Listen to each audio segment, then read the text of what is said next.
Olá pessoal, boas-vindas a mais uma análise visual profunda. Bom, vamos direto ao ponto. Hoje a gente vai mergulhar fundo numa obra que é absolutamente central, embora às vezes seja deixada de lado na academia tradicional. A gente está falando da introdução às tarefas da teoria geral do direito do genial jurista soviético Yevgeny Pachucanes. Para quem estuda direito, e especialmente para quem busca entender a máquina do Estado e da lei pelas lentes do marxismo, esse texto é um verdadeiro divisor de águas. Nossa missão aqui é explorar como Pachucanes tenta arrancar o estudo do direito das garras do formalismo dogmático e trazer ele de volta para o chão de fábrica, para o terreno concreto do materialismo histórico e da economia política.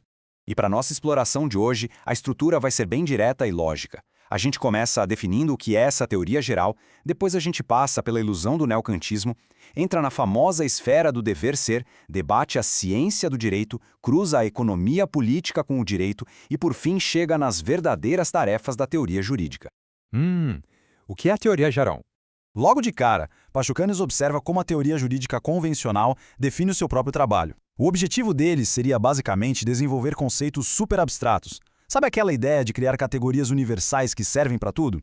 A expectativa é que essas categorias se apliquem em todos os cantos do direito, seja civil, penal, internacional, e o detalhe mais importante, de forma totalmente independente da situação material, histórica ou econômica que está rolando na sociedade. E isso ilustra perfeitamente as ferramentas de trabalho de quem atua no direito: a norma, a relação e o sujeito jurídico. Na visão tradicional, é como se essas três categorias fossem caixas vazias, totalmente puras, que ficam ali esperando a realidade preencher. Elas supostamente não mudam, não importa o conteúdo que elas organizam, mas como a gente vai perceber daqui a pouco, assumir que essas formas caíram do céu e são intocáveis pela história é exatamente a raiz de todo o problema. 2. A ilusão do neocantismo. O texto cita bastante alguns filósofos neocantianos, como Savalsky, Cohen e Stambler. Mas o que eles diziam? Eles defendiam que esses conceitos abstratos são categorias puramente a priori. Na filosofia, isso quer dizer que essas regras existiriam como necessidades lógicas absolutas, antes mesmo de qualquer experiência humana real ou organização social existir. Para essa galera, o direito é quase como uma entidade da matemática que flutua intocada acima da história da humanidade. E é aqui que o embate fica muito interessante. A gente tem um contraste nítido se formando. De um lado, a abordagem do formalismo burguês idealista, que trata as categorias jurídicas como criações eternas e puras da mente humana. De outro, ergue-se o materialismo histórico, trazendo a gente de volta para a realidade. Essa perspectiva afirma com todas as letras que esses conceitos não surgiram do nada, eles são produtos objetivos, reflexos de uma realidade econômica e de um modo de produção histórico muito específicos. 3. A esfera do dever ser. Aí a gente entra nessa divisão clássica e rígida. Segundo a teoria dominante, a jurisprudência tem que ficar presa numa caixinha chamada dever ser. É como se fosse um muro de concreto intransponível. De um lado, o ser, que é o mundo real dos fatos, das causas sociais e da economia. Do outro, o dever ser, puramente focado nas regras, dizendo como as coisas deveriam acontecer. Totalmente divorciado de quem cria a regra e do motivo pelo qual a regra existe.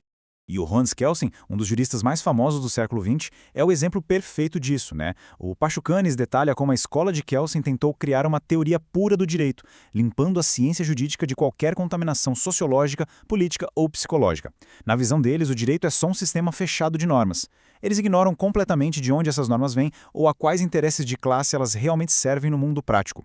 Mas aí o Pachucanes lança uma pergunta para sacudir as estruturas. Se a teoria jurídica não explica absolutamente nada sobre a realidade concreta, sobre a origem das coisas ou sobre os interesses de classe, será que a gente pode chamar isso de ciência? Ou será que isso não passa de um mero jogo de xadrez arbitrário, um formalismo vazio que fecha os olhos para os conflitos reais e objetivos da sociedade? 4. A ciência do direito. Então, como a gente transforma isso numa ciência de verdade? Pachucanes mostra os degraus dessa evolução. O primeiro é a jurisprudência prática, que é só aquele uso técnico e dogmático do dia a dia nos tribunais. O segundo estágio tenta analisar as coisas usando a sociologia, mas muitas vezes acaba perdendo o foco no aspecto estritamente jurídico. O grande alvo é o terceiro passo, construir uma teoria verdadeiramente científica que estude a própria forma jurídica objetiva em si. E o que mais chama atenção nessa história toda é que até mesmo alguns juristas marxistas da época, como Karl Renner, escrevendo como Karner, admitiam isso. A jurisprudência tradicional operava muito mais como um manual técnico de instruções para manter a ordem de mercado funcionando do que como uma ciência teórica capaz de explicar sua própria existência. Era uma ferramenta prática, ponto final. Isso nos coloca diante de um dilema metodológico gigante. Pensa bem, se a gente jogar fora esse formalismo puro e começar a olhar para a realidade, para a economia e para os interesses de classe, a teoria do direito não acaba evaporando e virando só mais um capítulo dentro da sociologia ou da economia política? Como a gente estuda a especificidade do direito através do materialismo histórico sem perder o direito de vista? 5. Economia política e direito. A solução que o autor traz é brilhante, porque ele vai beber direto na fonte do método do próprio Marx. Lembra que o Marx não ficou estudando economia com ideias abstratas de riqueza? Ele foi lá e dissecou a forma mercadoria, que é super específica do capitalismo. A teoria de Pachucanes diz que uma teoria jurídica marxista tem que fazer exatamente o mesmo. A gente precisa estudar a origem histórica da forma jurídica e por que as relações humanas, do nada, precisam vestir a roupagem da lei.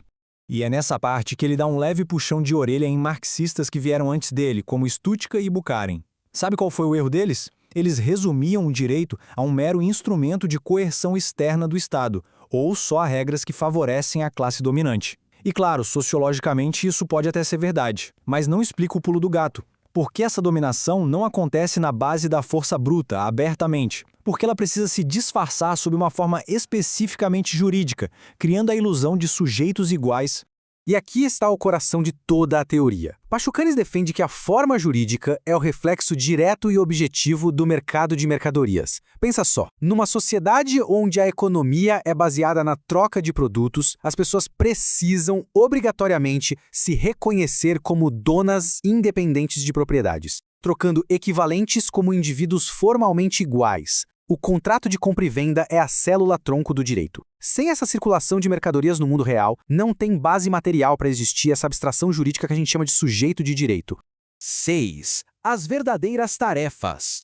Para provar esse ponto, a gente faz um passeio pela história. No feudalismo, a dominação era direta, orgânica, baseada na posse da terra e na força. Não existia a igualdade jurídica plena. É só sobre o capitalismo burguês, com o mercado tomando conta de tudo, que a forma jurídica alcança o seu auge. E a conclusão natural que o autor tira disso, na transição para o comunismo, com a eliminação da troca de mercadorias, a forma jurídica em si deve necessariamente desaparecer. Imagina o impacto disso na jurisprudência soviética. A abordagem do Pachucanes não deixa espaço para meio termo. A forma legal não é neutra. Então não faz sentido tentar criar um sistema jurídico novo e permanente chamado direito proletário, como se a forma jurídica fosse uma garrafa vazia que você pudesse encher com suco socialista. Trata-se de usar ferramentas transitórias até que a própria forma jurídica, que está amarrada à economia de classes, define por completo. E para fortalecer esse argumento, ele extrai validação lá da literatura clássica. Como o próprio Marx já alertava lá na crítica do programa de Gotha, aquele chamado estreito horizonte do direito burguês, é um defeito que inevitavelmente vai acompanhar os primeiros passos da transição revolucionária. Mas o direito nunca pode ser superior à base econômica. Ele só vai sumir de verdade quando as próprias condições de troca de valores pelo mercado forem definitivamente superadas. E tudo isso nos deixa com uma reflexão final que é muito provocadora para encerrar a nossa análise visual. Já se passou cerca de um século desde que Pachucanes escreveu tudo isso. Mas vale a pena se perguntar até que ponto a educação e a prática jurídica moderna ainda não continuam presas naquela mesma ilusão neocantiana, operando como se o direito fosse uma ciência lógica, eterna, sagrada e acima das contradições reais da sociedade. Romper com essa ilusão dogmática é apontada como a nossa primeira e mais verdadeira tarefa. Muito obrigado por acompanhar essa reflexão com a gente até aqui.